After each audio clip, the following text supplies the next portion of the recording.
শাহিনকে সাপে কেটেছে। কই দেখি।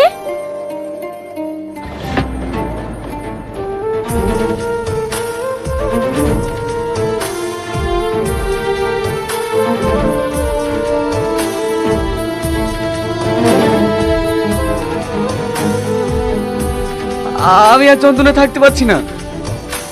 এই মালা, এখন কি হবে? আমার দাদু কিন্তু ওজা ছিল, আমাকে একটা গাছ কিনে দিয়েছিল। ওই গাছটা খেলে সঙ্গে সঙ্গে বেশ পানি হয়ে যাবে।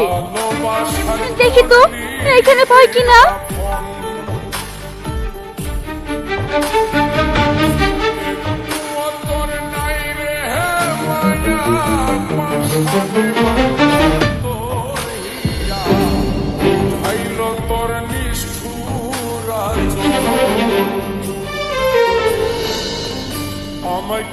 এই তো।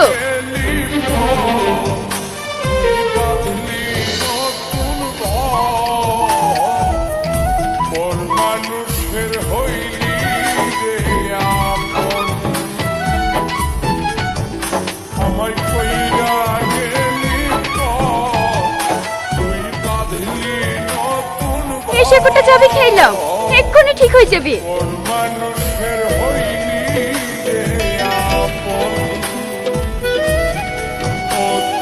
তুমি তো সব কাজ জানো, নৌকা চালাতে পারো, আবার উস্তাদিও করতে পারো।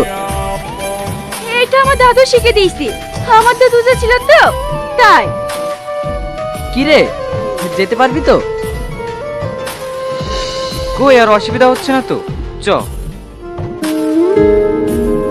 নেক্সট পার্টের জন্য সাবস্ক্রাইব প্লিজ।